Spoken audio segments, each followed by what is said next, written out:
అప్పుడెప్పుడో 18 ఏళ్ల కింద నాటి ముఖ్యమంత్రి ఇచ్చిన హామీ ఇప్పటిదాకా నెరవేరలేదు. ఏకంగా 5 సీఎంలు మారారు. అయినా ఇచ్చిన మాట మాత్రం కార్యరూపం దాల్చలేదు. కానీ సీఎం రేవంత్ రెడ్డి మాత్రం ఆ హామీని నిజం చేశారు. మానవతా దృక్పథంతో ఇచ్చిన మాటను నెరవేర్చి మనసున్న ముఖ్యమంత్రిగా పేరు తెచ్చుకున్నారు. ఇంతకీ ఏంటా హామీ, ఏమా కథ? మిగతా సీఎంల వల్ల కానిది సీఎం రేవంత్ వల్ల ఎలా సాధ్యమైంది?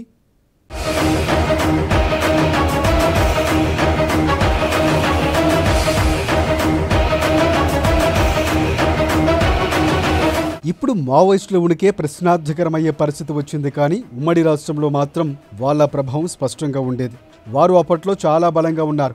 ముఖ్యంగా మావోయిస్టులతో చర్చల తర్వాత పరిస్థితి ఢీ అంటే ఢీ అనే స్థాయికి వచ్చింది. ఒక దశలో మావోయిస్టులకు పోలీసులకు యుద్ధ వాతావరణం నడిచింది.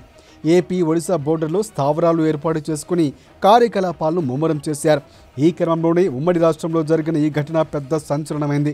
ఏకంగా వైఎస్ రాజశేఖర రెడ్డి హయాంలోనే బలగాలపై మావోయిస్టులు దాడికి తెగబడ్డారు.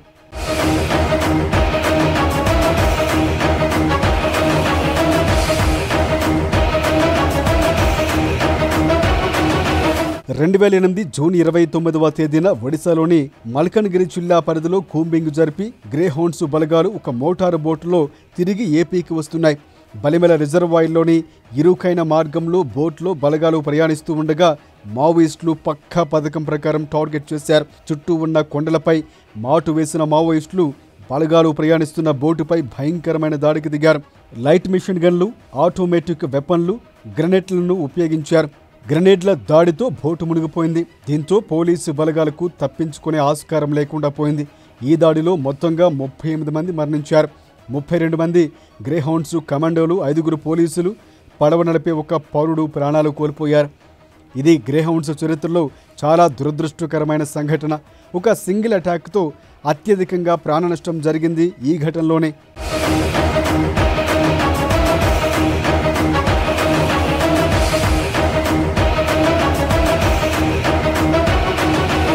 బలిమెల ఘటన అప్పట్లో దేశవ్యాప్తంగా సంచలనం సృష్టించింది. ఆంధ్ర ఒడిశా బోర్డర్ ప్రాంతంలో మావోయిస్టుల బలాన్ని, వారి వ్యూహాన్ని ప్రపంచానికి చాటి చెప్పింది. ఈ దాడికి ప్రతీకారంగానే ఆ తర్వాత నక్సల్స్ వ్యతిరేక కార్యకలాపాలు ప్రభుత్వం ముమ్మరం చేశాయి. దాడిలో ప్రాణాలు కోల్పోయిన జవాన్ల కుటుంబాలకు నాటి సీఎం వైఎస్ 10 లక్షల రూపాయలు ఎక్స్గ్రేషియా కూడా ప్రకటించారు. అప్పట్లో అది తగిన పరిహారమే. అంతేకాకుండా ఆ కుటుంబాల సభ్యులకు కారుణ్య నియామకం కింద ప్రభుత్వ ఉద్యోగాలు ఇస్తామని కూడా చెప్పారు. అది పక్కన పెడితే నాడు ప్రాణాలు కోల్పోయిన వారికి ఇళ్ల స్థలాలు ఇస్తామని నాటి సీఎం వైఎస్ మాటిచ్చారు. ప్రభుత్వం హామీ ఇచ్చినా అది అమలు కాలేదు. దురదృష్టవశాత్తు వైఎస్ హఠాన్మరణం చెందారు.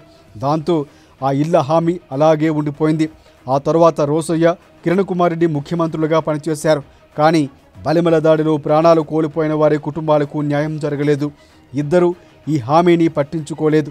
వారు తలుచుకుంటే అప్పట్లో అది చాలా ఈజీగా సాకారమయ్యేది. కానీ ఎందుకునో రోసయ్య కానీ కిరణ్ కుమార్ రెడ్డి కానీ ఆ హామీని పట్టించుకోలేదు. ఫలితంగా ఆ హామీ కార్యరూపం దాల్చలేదు.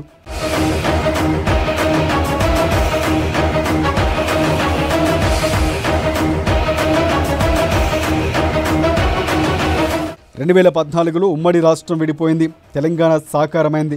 10 ఏళ్ల పాటు కేసీఆర్ పాలన సాగింది. అసలు తెలంగాణ అమరవీరుల కుటుంబాలని గులాబీ బాసు పట్టించుకోలేదు.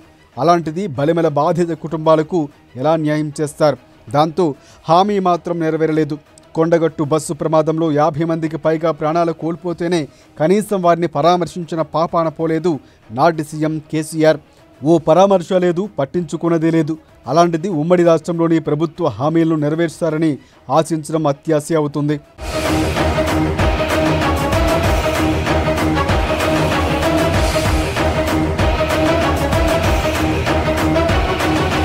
2014 తర్వాత అటు ఏపీలో ముందు చంద్రబాబు, ఆ తర్వాత జగన్ పాలించారు. వాళ్ళు పట్టించుకోలేదు. అంటే ఏకంగా 5 ముఖ్యమంత్రులు మారారు. కానీ ఎవ్వరూ మానవతా సాయం చేయటానికి ముందుకు రాలేదు. ఏమాత్రం పట్టించుకోలేదు. నక్సల్స్ వ్యతిరేక పోరులో నేల కొరిగిన అమరుల కుటుంబాలను పట్టించుకోవడానికి ఆసక్తిని చూపించలేదు.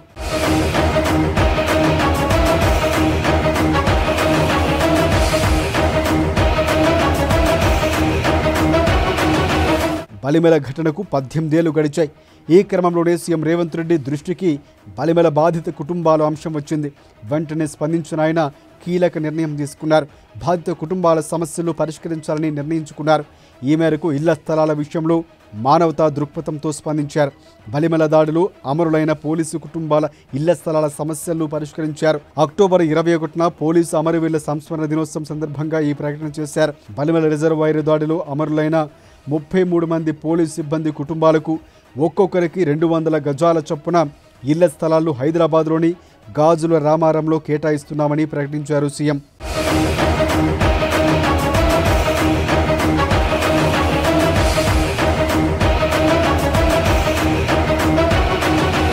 ఐదుగురు ముఖ్యమంత్రులకు సాధ్యం కానిది సీఎం రేవంత్ రెడ్డికి మాత్రమే ఎలా సాధ్యమైంది అంటే దానికి ఒక్క మాటలో చెప్పాలంటే చిత్తశుద్ధి. అది సీఎం రేవంత్ రెడ్డికి పుష్కలంగా ఉంది. వేరే నాయకులకు ఉందా లేదా అన్నది పక్కన పెడితే సీఎం రేవంత్ రెడ్డికి మాత్రం ఎక్కడ నెగ్గాలో కాదు ఎక్కడ తగ్గాలో తెలిసిన నాయకుడిగా చెప్పవచ్చు. ఏదైనా సమస్య తన దృష్టికి వచ్చిందంటే చాలు, విన్నామా మరిచిపోయామా అన్నట్లుగా కాకుండా సమస్యను ఆద్యంతమైన డీటెయిల్గా స్టడీ చేస్తారు. అందులో న్యాయం ఉంది అనుకుంటే చాలు, దానికోసం ఎందాకైనా వెళ్తారు. బలిమల బాధిత కుటుంబాల విషయంలో కూడా అదే చేశారు సీఎం రేవంత్ రెడ్డి.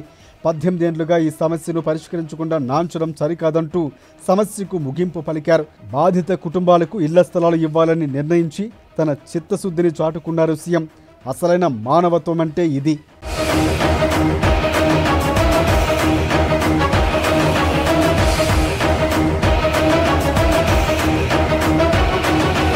చిన్న పని చేస్తే చాలు గప్పాలు కొట్టుకునే నాయకులు ఉన్న ఈ రోజుల్లో సీఎం రేవంత్ రెడ్డి ఇంత పెద్ద నిర్ణయం తీసుకున్నా బయట మాత్రం ఎవరికీ తెలియలేదు.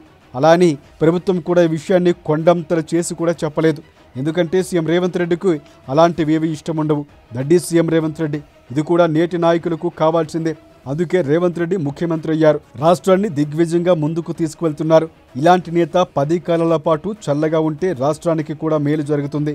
అందుకే సీఎం రేవంత్ రెడ్డిపై ప్రశంసల వర్షం కురుస్తోంది. నిజమైన మానవతామూర్తి సీఎం రేవంత్ రెడ్డి అంటూ అందరూ కితాబునిస్తున్నారు. సాహో సీఎం రేవంత్ అన్న మాట వినిపిస్తోంది.